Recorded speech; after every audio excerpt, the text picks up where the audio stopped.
साथियों का आज की इस वीडियो में स्वागत है। साथियों, बहुत से साथियों से के द्वारा परीक्षा की जा रही है कि मिशन प्रेरणा की ई पाठशाला के फेज़ 5 के अंतर्गत जो माननीय डीजी सर का लेटर आया है उसके अकॉर्डिंगली हमें एक विस्तृत कार्य योजना अभिभावकों से बातचीत करने की और बच्चों के साथ कार्य करने की अपनी शिक्षक डायरी में मेंशन करनी है। तो किस प्रकार से हम शिक्षक डायरी को भरेंगे ई पाठशाला के फेज़ 5 के अंतर्गत तमाम गतिविधियों को लेकर के, और किस तरह से एक कार्य योजना उसमें हम डेवलप करेंगे, उसके बारे में एक छोटी सी वीडियो आपके सम्मुख रख रहा हूँ। वीडियो शुरू करने से पहले साथियों, मैं चाहूँगा कि मेरे इस चैनल को ज़रूर सब्सक्राइब कर दें, और वीडियो के अंत में अगर वीडियो आपको पसंद आती है तो ज़रूर इसको शेयर करें, अधिक से अधिक शेयर करें। और अगर आप वास्तव में आपकी भी एक समस्या है साथियों शिक्षक डायरी को भरने के लिए, तो बिना स्किप किए मैं निवेदन करूंगा कि बिना स्किप किए इस वीडियो को पूरा ध्यान से देखें। तो शिक्षक डायरी की अगर मैं बात करूं तो साथियों उसमें 3 तरह के प्रारूप हमें देखने को मिलते हैं। 2 प्रारूप हमारे शिक्षक साथियों के द्वारा भरे जाएंगे और एक प्रारूप उसमें हमारी ARG टीम के द्वारा, जो हमारे SRG हैं या ARP हैं, जो हमारे विद्यालयों में सपोर्टिव सुपरविज़न के लिए जाते हैं, उनके द्वारा उसमें कार्य करना होता है। तो शिक्षक के द्वारा जो 2 प्रारूप भरने हैं, एक तो हमारा कार्य योजना को लेकर है जिसमें हमें कार्य योजना बनानी होती है। सबसे पहले मैं कार्य योजना पर बात करूँगा कि ई पाठशाला का फेज़ 5 के अंतर्गत हम अभिभावकों और बच्चों को लेकर के किस तरह से कार्य योजना अपनी शिक्षक डायरी में मेंशन करेंगे। तो ये आप देखिए, इसके कॉलम्स के बारे में अगर बात करें तो पहला कॉलम माह है, सप्ताह संख्या, कक्षा, विषय, चयनित पाठ संख्या व नाम, कार्य करने हेतु अनुमानित कालांशों की संख्या, शिक्षक के हस्ताक्षर, प्रधान अध्यापक के हस्ताक्षर, ये इसके कॉलम हैं। तो इस कार्य योजना पर सबसे ऊपर हम लिख देंगे छात्र व अभिभावक संपर्क योजना।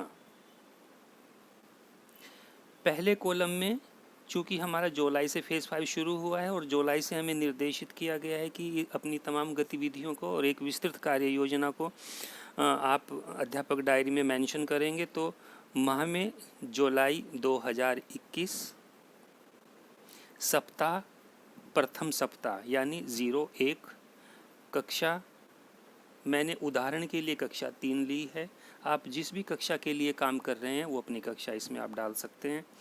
विषय, मेरा जो विषय रहेगा प्रथम सप्ताह का वो मैंने इसमें लिखा है रीड अलोंग दीक्षा व प्रेरणा लक्ष्य ऐप के बारे में जानकारी देकर डाउनलोड कराना और साप्ताहिक क्विज़ का डेमो देना, ये मेरा विषय है।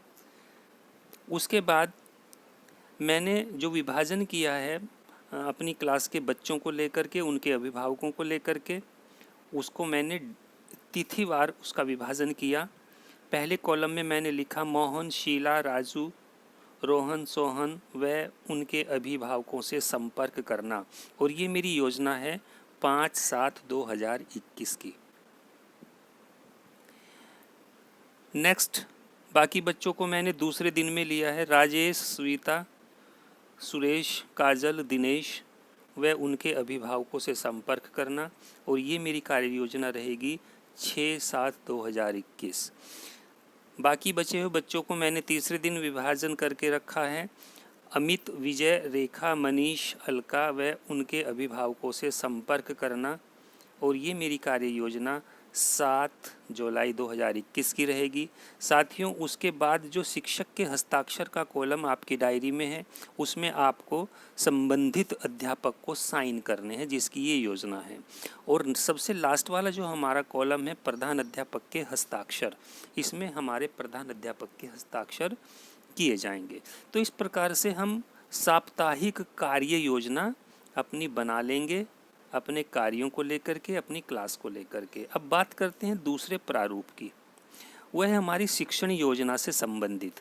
शिक्षण योजना का जो प्रारूप आप अपनी डायरी में भी देखेंगे तो उसमें शिक्षण योजना के नीचे एक लाइन में हमें डिटेल्स देनी है कि माह का नाम भरना है, सप्ताह संख्या भरना है, और वो सप्ताह हमारा किस दिनांक से लेकर के किस दिनांक तक है।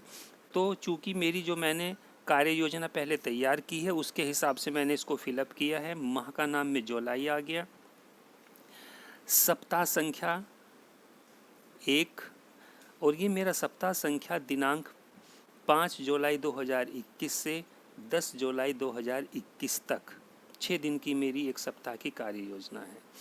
तो इसमें जो पहला कॉलम है साथियों, कक्षा, फिर विषय, फिर है लर्निंग आउटकम व चयनित पाठ जिन पर कार्य करना है, फिर है शिक्षण अधिगम प्रक्रिया, गतिविधियाँ या गतिविधियों का संक्षिप्त एवं स्पष्ट विवरण, कार्य करने हेतु अनुमानित कालांशों की संख्या तथा दिए जाने वाले गृह कार्य असाइनमेंट भी लिखें।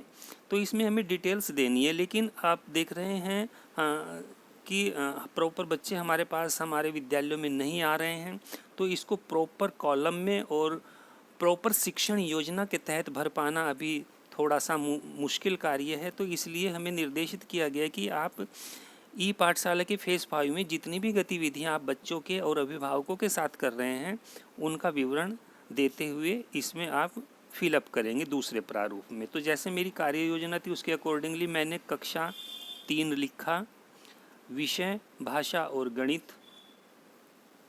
लर्निंग आउटकम वाला जो तीसरा कॉलम है उसमें मैंने लिखा, आज मैं जिस लर्निंग आउटकम के ऊपर काम कर रहा हूँ अभी बच्चों के साथ में, शब्द बनाना वह 999 तक की संख्या। आप जिस भी लर्निंग आउटकम के ऊपर काम कर रहे हैं वो लर्निंग आउटकम इसमें लिखें। उसके बाद मेरी गतिविधियाँ क्या क्या रही हैं सप्ताह के प्रथम दिन में वो मैंने क्रमवार लिखा है। नंबर 1 पे बच्चों के व्हाट्सएप ग्रुप पर राज्य परियोजना कार्यालय से प्राप्त सामग्री व दूरदर्शन का कार्यक्रम सेंड किया गया, प्रेषित किया गया। नेक्स्ट, अमित, विजय, रेखा, मनीष, अलका के अभिभावकों को विद्यालय में बुलाकर उनके फ़ोन में रीड अलोंग ऐप व दीक्षा ऐप, प्रेरणा लक्ष्य ऐप डाउनलोड कराई और इनके महत्व व उपयोग के बारे में बताया गया एवं साप्ताहिक क्यूज का डेमो दिया गया। नेक्स्ट, मोहल्ला कक्षा के अंतर्गत मोहन, सुरेश, राजू, विजय व रेखा को शब्द बनाना व 999 तक की संख्या सिखाई। उक्त से संबंधित कुछ गृह कार्य भी दिया। जो भी प्रकरण आप या टॉपिक आप बच्चों के सामने मोहल्ला कक्षाओं में रख रहे हैं उस प्रकरण से संबंधित जो भी गतिविधि साथियों आप करा रहे हैं उसका भी ब्यौरा, उसका भी विवरण आप इसमें दे सकते हैं। प्रेरणा लक्ष्य ऐप से बच्चों का स्पॉट आकलन किया और रीड अलोंग ऐप पर अभ्यास भी कराया। अपने मोबाइल पर क्यूज हल कराया। ये केवल शनिवार को लिखेंगे ये लाइन, क्योंकि हमें क्यूज़ शनिवार को ही कराना होता है, उसका दिन निर्धारित है।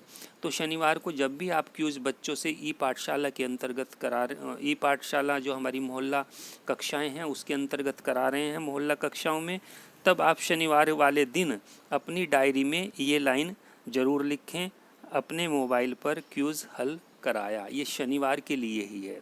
तो इस प्रकार से जो मैंने कार्य योजना पहले बनाई थी उसके अकॉर्डिंगली मैंने शिक्षण योजना वाला जो प्रारूप है वो आप लोगों को भर कर के एक उदाहरण के लिए आपके समक्ष रखा है।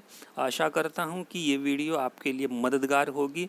साथियों, अगर आपको पसंद आती है ये वीडियो तो इसको लाइक, सब्सक्राइब और अधिक से अधिक शेयर करें। इसी के साथ आप सबका बहुत बहुत धन्यवाद।